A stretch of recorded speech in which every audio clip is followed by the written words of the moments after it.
ఎన్టీఆర్ జిల్లాలో కుండపోతగా వర్షాలు కురుస్తున్నాయి. మోందా తుఫాను ప్రభావంతో విస్తారంగా వర్షాలు పడుతున్నాయి. నందిగామలో పరిస్థితులు దారుణంగా మారాయి. ఈ వర్షాలతో భారీ వర్షాలతో కూడా నందిగామలో ఉన్నటువంటి లోతట్టు ప్రాంతాలు పూర్తిగా కూడా నీటిలో మునిగిపోయి మొత్తం కూడా జలమయంగా మారిపోయాయి. రమణ కాలనీలో ఇళ్లలోకి వర్షపు నీరు చేరింది. దీంతో కూడా తీవ్రంగా కూడా అక్కడ ప్రజలు ఇబ్బందులు పడుతూ ఉన్నారు. నందిగామ పట్టణంలో ఫైర్ స్టేషన్లోకి వరద నీరు చేరుకుంది. ఇక ఇటు తుఫాన్ ప్రభావంతో జాతీయ రహదారిపై చెట్లు విరిగిపడ్డాయి. చందాపురం వద్ద అయితే నల్లవాగు ఉధృతంగా ప్రవహిస్తూ ఉంది. చందర్లపాడు నందిగామ మండలాలకు మధ్య పూర్తిగా కూడా రాకపోకలు బంద్ అయిపోయాయి.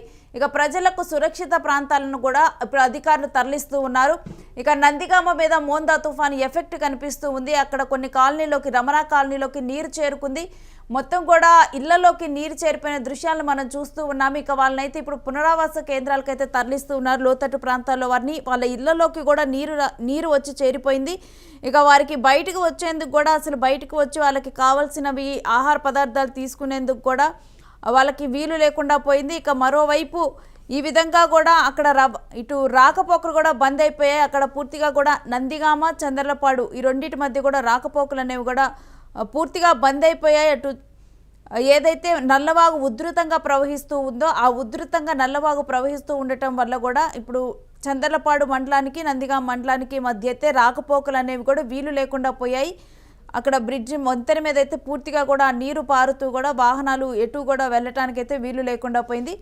ఇక ఈ విధంగా కూడా ఇప్పుడు నందిగామ వాసులు అయితే ఇబ్బంది పడుతూ ఉన్నారు. మరోవైపు చెట్లు ఎక్కడికక్కడ కూడా నేల కొరిగే దృశ్యాలను కూడా మన స్క్రీన్ మీద చూస్తున్నాము. ఇంకా వాటన్నిటిని కూడా క్లియర్ చేసి మరలా కూడా అక్కడ ట్రాఫిక్ సమస్యలు తలెత్తకుండా కూడా వాహనాలు అటుగా వెళ్ళే ఏమైనా ఉంటే కనుక అవన్నీ కూడా క్లియర్గా వెళ్ళేందుకు ఆ ప్రాంతాలన్నీ కూడా క్లియర్ చేస్తూ ఉన్నారు.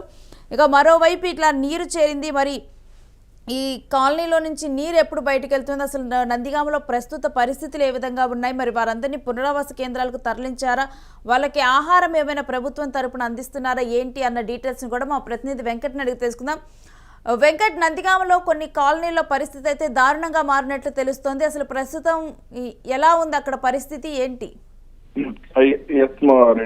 గత 2 రోజుల నుంచి కూడా ఇటు ఆంధ్రప్రదేశ్ మొత్తం కూడా ఆంధ్రప్రదేశ్ తీర ప్రాంతం మొత్తం కూడా ఇబ్బంది పడుతుందనే విషయాన్ని మనం అయితే పదే మాట్లాడుకున్నాం. కానీ ఎక్కువగా ప్రభావితమైంది మాత్రం నందిగామ, జగ్గపేట మండలాలు, అదే విధంగా అటు తీర ప్రాంతాల్లోని అంటే విజయవాడ నగరం కానీ, తీరానికి సమీపంలో లేని నగరాలు కానీ, ప్రాంతాలు కానీ, గుంటూరు కానీ ఇవన్నీ కూడా ఎక్కువగా ప్రభావితమయ్యాయి. ఒంగోలులో కూడా ఎక్కువగా భారీ వర్షాలు, ఇదంతా కూడా కాస్త ఇబ్బందికర వాతావరణం అయితే ఉంది.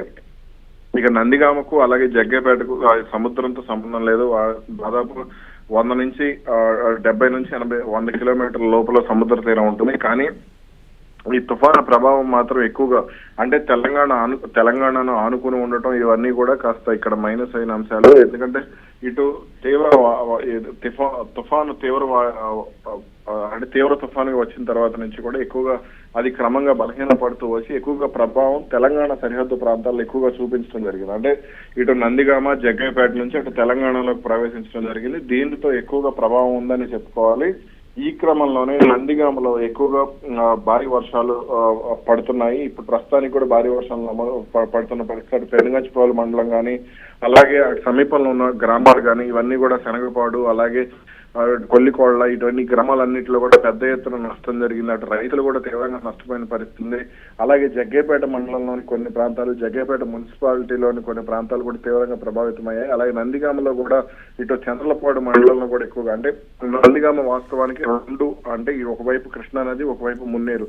అంటే కృష్ణానదికి ప్రధాన ఉపనదిగా చెప్పుకునేటువంటి మున్నేరు, అటు కృష్ణానది, ఈ 2 కూడా మధ్యలో నందిగామ ఉండటం ఇవన్నీ కూడా కాస్త ఇబ్బందికర పరిణామంగానే చెప్పుకోవాలి. ఏదన్నా కొన్నిసార్లు వరద వస్తే మున్నేరు నుంచి ఎక్కువగా నందిగామ మండలంలోని గ్రామాలు కూడా కొన్ని సందర్భాల్లో ప్రభావితమయ్యే అవకాశం ఉంటుంది. ఇప్పుడు మోందా తుఫాను ప్రభావంతో ఎక్కువగా నందిగామలో భారీ వర్షాలు పడటం ఇవన్నీ కూడా కాస్త లోతట్టు ప్రాంతాలు కూడా నందిగామలో ఎక్కువగా ఉంటాయి. ఎందుకంటే ఇటు మున్నేరు వైపుకి వెళ్లేసరికి లోతట్టు ప్రాంతాలు ఎక్కువగా ఉంటాయి. ఇప్పుడు మనం ఇందాక మాట్లాడుకున్నట్టు ఏదైతే ఈ రమణ కాలనీ ఏదైతే ఉందో ఆ రమణ కాలనీలో కాస్త లోతట్టు ప్రాంతాలు ఎక్కువగా ఉంటాయి. కాబట్టి అవన్నీ కూడా ఈ భారీ వర్షాలకు మునిగిన పరిస్థితి ఉంది. దీంతో అటు అధికారులు కూడా వెంటనే అప్రమత్తమై కొంతమందిని పునరావాస కేంద్రాలకు లేదంటే కొంతమందికి రక్షణ కల్పించే ప్రయత్నం అయితే జరుగుతుంది. వెంకట్, మరి వారికి ఆహారం పరిస్థితి ఏంటి? ఒకవేళ ఇళ్లలో ఇప్పుడు చిక్కుపోయి కొంతమంది చూస్తూ ఉంటే కనుక అసలు ఇంట్లో నుంచి బయటకు రావడానికి కూడా వాళ్ళకి పరిస్థితి లేనట్లు తెలుస్తుంది. వారందరికీ మరి ఇప్పుడు ఆహార పొట్లాలు ఏమైనా అందిస్తున్నారా ఏంటి? ప్రస్తుతానికి అయితే వాళ్ళందరికీ కూడా ఆహారం అందించే ఏర్పాట్లు అయితే జరుగుతున్నాయి. ప్రభుత్వం తుఫాను ప్రభావం తగ్గిపోయింది, తుఫాను తీరం దాటింది అనుకున్నా సరే ఏవైతే ఈ నందిగామ కానీ కొన్ని అంటే తెలంగాణ సరిహద్దు ప్రాంతాల్లో భారీగా వర్షాలు పడటంతో వాళ్ళందరికీ కూడా ప్రస్తుతానికి సహాయక చర్యలు అయితే కొనసాగుతున్నాయి. అవసరం ఎన్డీఆర్ఎఫ్ బృందాలు కూడా రంగంలోకి దిగాయి. భారీ వర్షాలు సాయంత్రం 8 గంటలు 9 గంటల వరకు కూడా కొనసాగే అవకాశం ఉంటుంది. వీళ్ళందరూ కూడా జాగ్రత్తలు తీసుకున్నారు. అటు రైతులు కూడా పెద్ద ఎత్తున ఇబ్బంది పడుతున్నారు. ఈ నందిగామ మండలంలో ఇటు మిర్చి కానీ ఈ పత్తి రైతులు ఎక్కువగా ఉంటారు. వీళ్ళందరూ కూడా ఈ తుఫాను కారణంగా ఎక్కువగా ప్రభావితమయ్యే పరిస్థితి ఉంది. కాబట్టి వాళ్ళందరికీ కూడా ఎటువంటి ఇబ్బందులు రాకుండా ప్రభుత్వం అయితే చర్యలు చేపట్టింది. కానీ రైతులు మాత్రం భారీగా నష్టపోయే అవకాశాలు అయితే స్పష్టంగా కనపడుతున్నాయి. ప్రధానంగా అసలు ఈ ప్రాంతంలో ఏ రైతులు ఎక్కువగా నష్టపోతూ ఉన్నారు వెంకట్? ఇప్పుడు పత్తి రైతులు ఎక్కువగా నష్టపోతున్నారు. ఎందుకంటే పత్తి ఒలిచే సమయం ఆసనమైంది. ఇటు నందిగామలో కానీ, ఇటు ఖమ్మం జిల్లాలో కానీ, ఇటు గుంటూరు జిల్లాలో కానీ ఇవన్నీ కూడా పక్కనే ఉంటాయి. కృష్ణా నది దాటితే పల్నాడు ఏరియా వస్తుంది. కాబట్టి అటు కానీ ఇటు కానీ ఇవంతా కూడా పత్తికి అనుకూలంగా ఉన్నాయి. అంటే సాధారణ వర్షాధారిత పంటలు మాత్రమే ఇవన్నీ కూడా. ఆ రిజర్వాయర్లతో సంబంధం లేకుండా పండే పంటలు మాత్రమే. అలాగే మోటార్లు కూడా కొన్ని సందర్భాల్లో వాడే పరిస్థితి ఉంది. వర్షాధారిత పంటలు అనేవి మిర్చి కానీ అలాగే పత్తి కానీ ఇవన్నీ కూడా ఇప్పుడు వర్షాలకు ఎక్కువ తీవ్రంగా ప్రభావితం అవుతున్నాయి. అక్టోబర్ చివరకు లేదా నవంబర్ మొదటి వారంలో ఎక్కువగా పత్తి కోల్చే అవకాశం ఉంటుంది.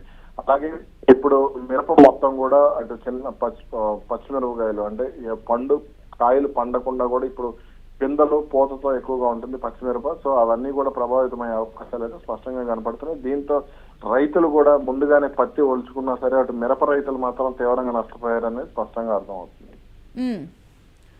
అయితే ప్రజెంట్ ఆల్రెడీ కూడా అంటే ముందుగానైతే కృష్ణా ప్రాంతంలో కూడా ఎక్కువగా ఎఫెక్ట్ అవుతారని భావించలేదు. తర్వాత తుఫాను తన దిశను మళ్లించిన తరువాత కూడా ఈ ప్రాంతంలో ఎక్కువగా కూడా వర్షాలతో ఎఫెక్ట్ అవుతారని కూడా తర్వాత ఇక్కడ చర్యలు చేపట్టడం అయితే మొదలుపెట్టారు.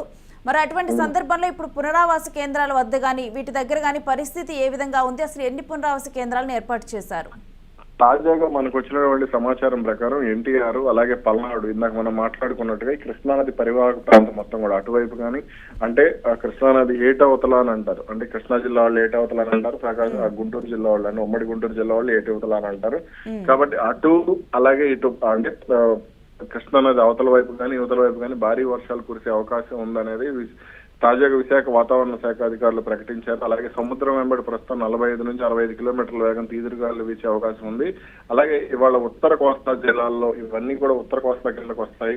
ఇవన్నీ కూడా ఎల్లో అలర్ట్ ప్రకటించారు. అలాగే మధ్య కోస్తా ప్రాంతాలకు ఆరెంజ్ అలర్ట్ ప్రకటించారు. అంటే ఎల్లో అలర్ట్ కంటే కూడా ఆరెంజ్ అలర్ట్ తీవ్రమైంది. కాబట్టి ఇప్పుడు ఈ నందిగామ ఇవన్నీ కూడా ఎక్కువగా ప్రభావితమయ్యే అవకాశం ఉంది. అలాగే తెలంగాణలో కూడా భారీ వర్షాలు ఉంటాయంటూ కూడా ప్రకటించారు. కాబట్టి ఇప్పుడు అధికారులందరూ కూడా అప్రమత్తమై ఎవరైతే బాధితులు ఉన్నారో అంటే అలాగే వర్షాల వల్ల ఎక్కువగా ప్రభావితం అయ్యే వాళ్ళు ఉన్నారో కంచికచర్ల కానీ అలాగే నందిగామ ప్రాంతంలో కానీ విజయవాడ శివారు ఇబ్రహీంపట్నం కానీ అలాగే మైలవరం నియోజకవర్గం కానీ అలాగే అటు రెడ్డిగూడెం మండలాలు కానీ విసన్నపేట ఇవన్నీ తిరువూరు ప్రాంతాల్లో కూడా భారీ వర్షాలు పడే అవకాశం ఉంది. ఎందుకంటే ఇవన్నీ కూడా తెలంగాణ సరిహద్దు జిల్లా తెలంగాణకు ఆనుకుని ఉంటాయి.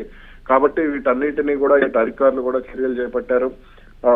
ఎవరైతే కాస్త ఇబ్బంది పడే అవకాశం ఉంది అటు గర్భిణీ స్త్రీలు కానీ వృద్ధులు కానీ వికలాంగులు కానీ అలాగే ఇటు బాలింతలు వీళ్ళందరి విషయంలో కూడా కాస్త జాగ్రత్తలు అయితే ఎక్కువగానే తీసుకున్నారు. వాస్తవానికి ఇక్కడ తుఫాను ప్రభావం ముందుగా తక్కువగా ఉంటుందనేటువంటి అంచనా వేసినా కానీ పరిస్థితి మాత్రం క్రమంగా తీవ్రంగా మారడంతో ఇప్పుడు జాగ్రత్తలు అయితే మరింత అప్రమత్తమై ఎన్డీఆర్ఎఫ్ బృందాలు కానీ ఎస్టీఆర్ఎఫ్ బృందాలు కానీ రంగంలోకి చేయడం జరిగింది. Right, thanks for the details Venkat.